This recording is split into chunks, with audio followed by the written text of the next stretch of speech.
My noodles leaky. No, that's not what he said.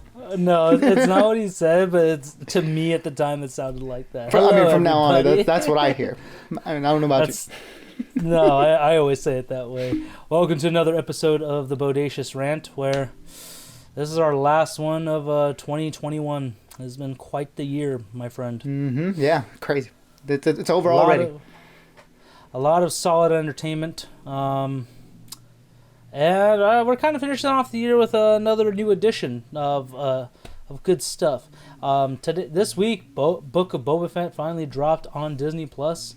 Basically, the filler between this Mandalorian Season 2 and then Mandalorian Season 3, which we have yet to get a release date on, I think. I believe about this time next year, like December next year, I think. Because I know they're filming right now. Damn it! Sons of bitches. All right, fine.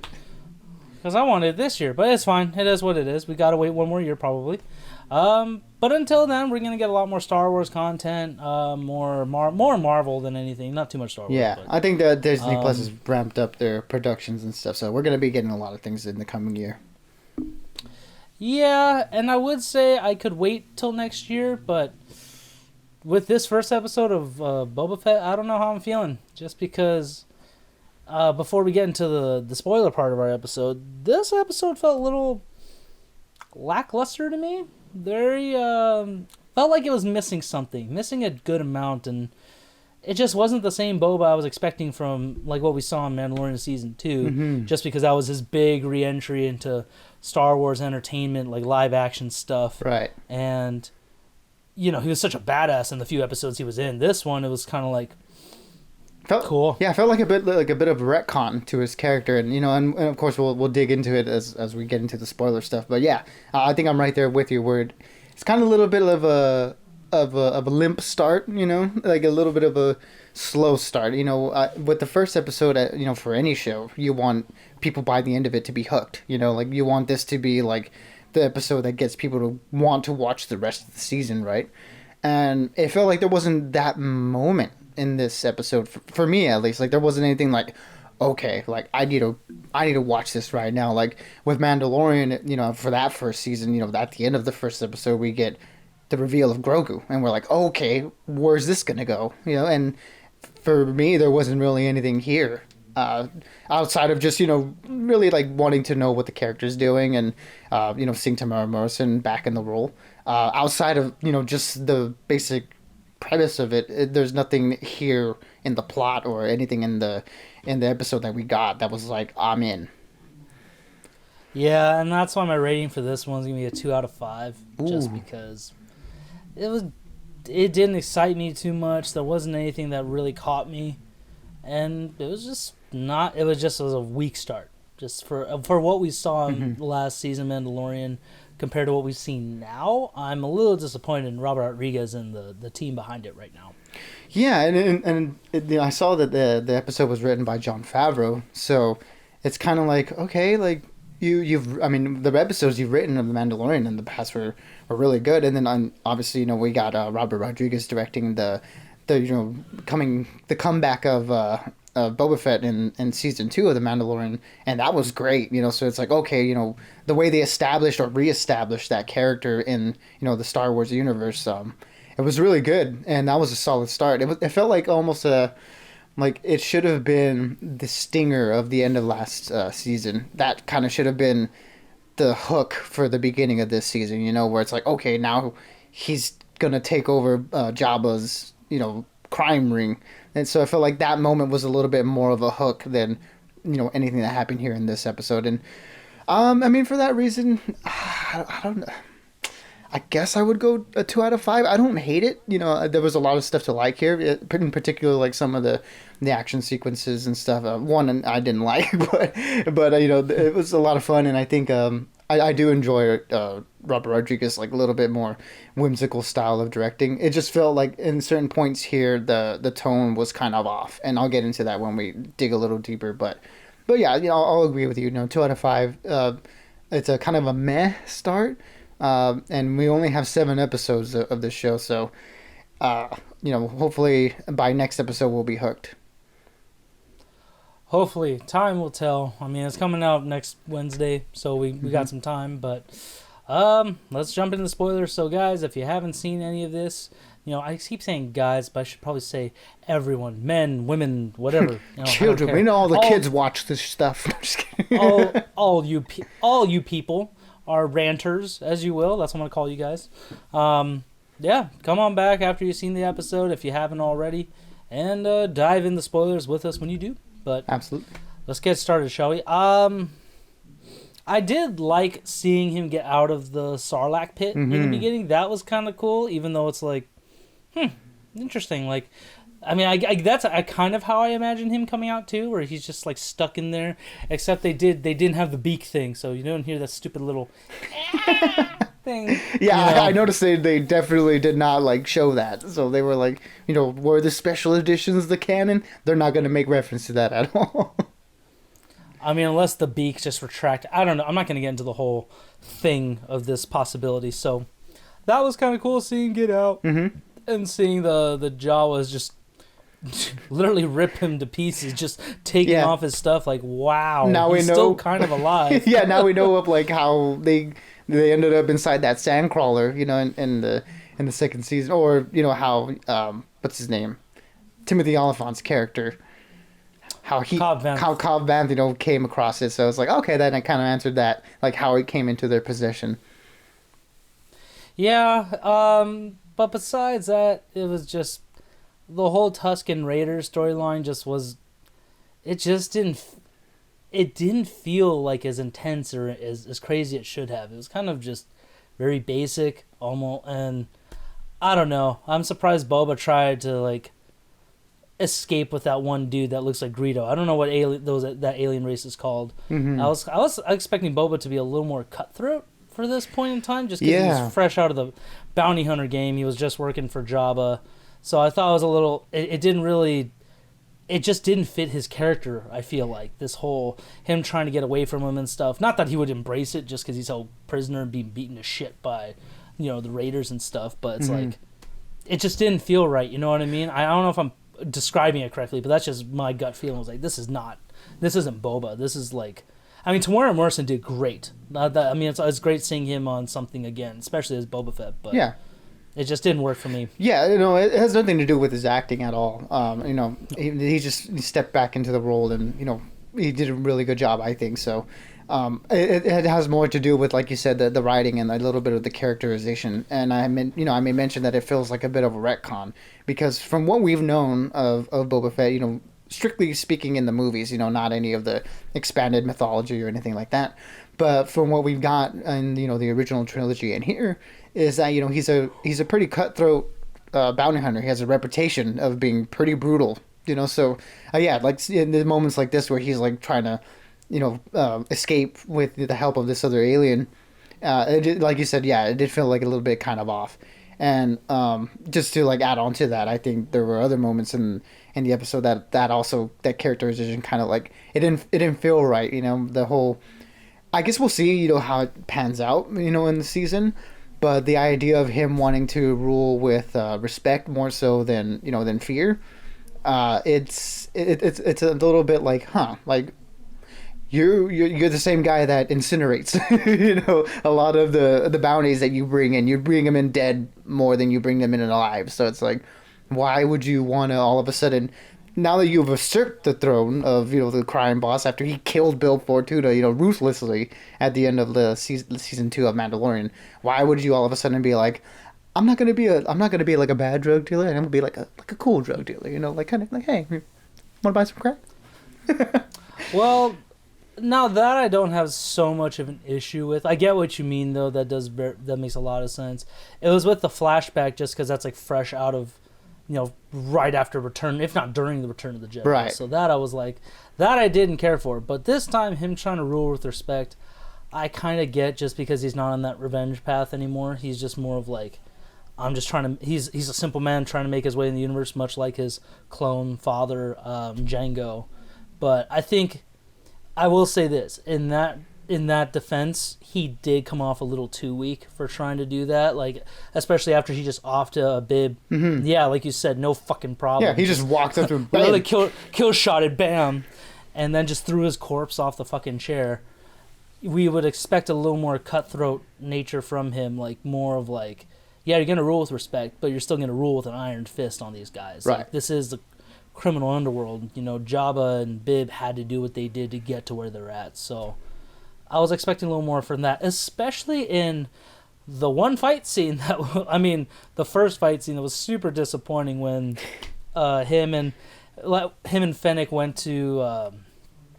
I think the actor's name is Jennifer Beals. I'm not sure. Yeah, I forgot. I believe so. But they go to that cantina on Mos. Mos Espa? Thank you. I was gonna say Mos Vespa, but no, Mos Espa makes better.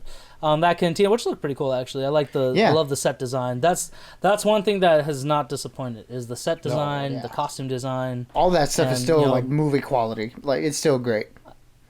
Absolutely. And Boba, this is my favorite look so far. The re-armored Boba with the Tusken Raider robes and stuff. That's just that's the look. Yeah, that whole sequence of him coming out of the Bacta tank and then them putting the armor on him. I was like, oh, that's such a cool look. And again, I love the Rey design as much as you do.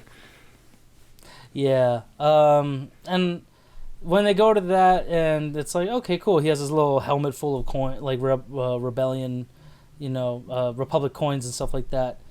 Just them getting caged in by a bunch of dudes with force shields. I'm like, isn't this the same guy that has rockets and like given he doesn't have those whispering birds like Din Djarin does, but it's like, what the fuck, man? It's like, dude, you got kneecap rockets, you got a flamethrower, you got a jetpack, for Christ's sake. Like, them boxing him in and them trying to like push their way out. I was like, dude, just fly over. Just, what are you doing? It was so dumb. I was like, unless there's like a canonical reason for him not being able to use the jetpack without his helmet, I don't know. But it's like, dude, all you needed just a little boost over, just a little hop, a hop and a skip over these guys. Or use a flamethrower to, I don't know. It just was such a weird, dumb thing. And then he had the pig guards, the Morian. I forgot what they're called, but basically the pig guards we saw for Mandalorian Season 2, and they were Jabba's, like, guards at the gate. I thought that was actually, I kind of liked that part too, where, these guards wouldn't give up themselves and stuff, and everybody expects him to kill them off, like, well, they're not going to serve to you, but he asked them straight up, you serve Jabba, you serve Bib, will you serve me if I let you live? And just immediate, like, okay, like, we take the knee. I was like, okay, I get that, I see where you're going. Yeah. I do like so that was cool that they even though it was a dumb way to bail them out, I did like that those guys still stayed behind. I thought, okay, this is the beginnings of a nice motley crew here. You know what I mean? Mm-hmm, yeah, and they're it was kind of cool that they brought him back. But clearly, like, Fennec is his right hand gal, and like Ming-Na Wen really kills it in the role, obviously. But but like her, absolutely. Despite this like little brief sequence of the dumb caging in with the shield, when she goes after them and they're doing the parkour across the rooftops and stuff, and she fights them off and kicks one off because she only needs one for questioning. I was like, she's a pretty badass. I really like Ming-Na Wen in action. Yeah, that part saved the lame ass wall scene. Them getting boxed in. I'm sorry, I sound like such a dick, but I'm just being honest. It was like, Boba, you took out a whole battalion of stormtroopers with knee rockets and shit. Yeah. You can't take down 7 dudes with some shields with one of those staffs. You were smashing heads, and it's like, oh no, the walls, they're closing in around me. I was just thinking, don't you get it? You say the hat. I was thinking of I am Boba Fett. I was thinking of the tiny net from Kung Pao just. Oh my god, it's so dumb. But and then the flashback sequences were. They just didn't do it for me. I really don't know what it was. They felt unnecessary, to be honest. They felt very unnecessary, or at least the ones where the kid's making him dig for those things full of water, and it's like, so there's just random cups of water everywhere? I don't get that, but... It's like, is this how you survive in the desert? Just stick your hand in the ground and water. I guess. I don't know. It made no sense. And then, it was kind of cool how he took down the dog, And then I guess he's trying, like, the Tuskens are kind of interested, like, making him earn his rite of passage. Mm-hmm. But then when he killed the monster thing, I was like, cool. That was kind of neat. It kind of reminded me of, like, that old Star Trek clip of Captain Kirk fighting this lizard thing in, like, the rocks and stuff. That's kind of what it reminded me of. It looked a lot like that. But it just, the whole flashback thing didn't make sense. And he's just, like, if anything, Boba looks way better in this one, like, fixed up from the back to tank than he did in Mandalorian season 2. So I'm like, why is he so weak right now? Just take me back to the tank. Yeah, it's like, all he did was get like electrocuted a couple times. He's like, I gotta go back. And it's just like, oh man, like it felt like just kind of like very weak, like kind of like that crime boss that like gets hit one time, it's like and like the guards like take him away and like protect him, like we gotta take. It's like the Secret Service coming in and just taking him out of the game. It's like, dude, come on, man. Like, it felt like they weakened him a little bit too much, which is like you said, it's weird because he was kind of like, it felt like he was back at full strength in The Mandalorian. So it's like, why all of a sudden here are you like, I'm too weak?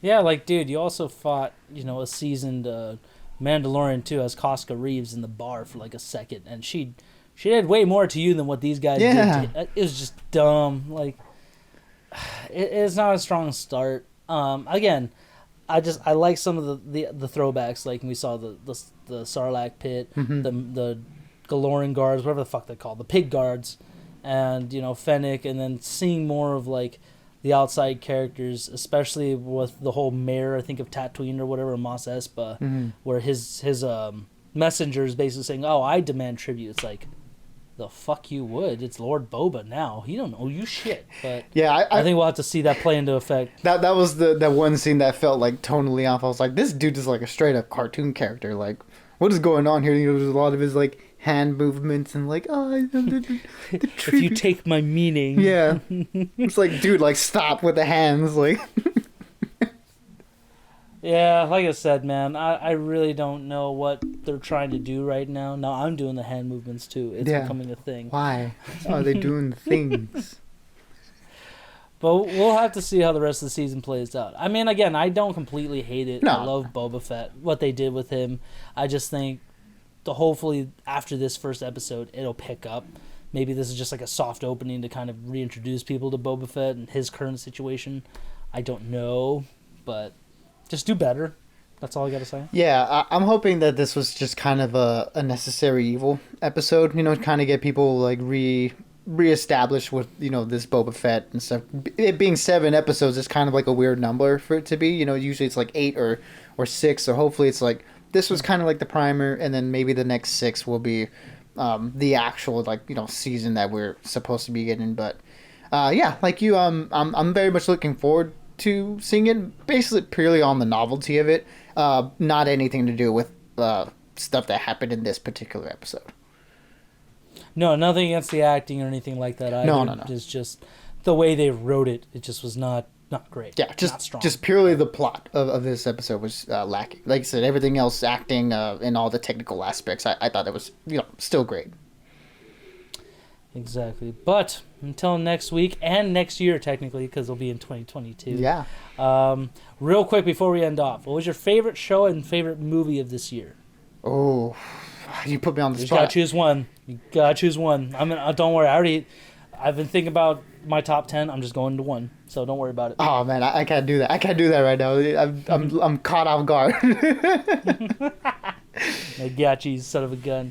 I'm gonna say mine was Dune for the movie of the year and Invincible for the show. Those are my picks. 2 favorites for the year. Those are pretty good picks. We'll definitely have to talk about more like what we liked about this year and what we're looking forward to this upcoming year, my friend. I didn't know if you already had it ready to go. I was like, you know what? Let me see if Byrne has this just like, dead. Go. It's one of those kill your darlings things because it was a really good year for entertainment. So I have my list. I can't decide. I can't decide right now, but I will have that for you for sure. Yeah, no, of course. Yeah, guys, when you see us in the next year, we'll talk about all our favorite stuff from 2021. If you guys haven't seen all the stuff, I don't know. I would hope you guys have, because it's been a solid year. But got even more epic year coming up, and we're gonna talk about our favorite ones or most anticipated. So until next time, everybody, stay bodacious, keep on ranting, stay safe, have a very safe New Year's. Do not drink and drive, and much love to all of you. Wish you all nothing but the best this upcoming year, and thank you for watching us as always. Absolutely, everybody. Like you said, thank you all for sticking there with us, in the year 2021. And we're looking forward to going into 2022. And we're planning on doing a lot of really cool stuff. So hopefully you guys will stick around and, let all the other people know that, what we're doing here in the Bodacious Rant. We want everybody involved in this conversation of movies and TV and all the stuff that we love. So we will see you guys on the other side. Absolutely. Happy New Year's, my brother. I'll see you next year. You too, man. Adios, everybody.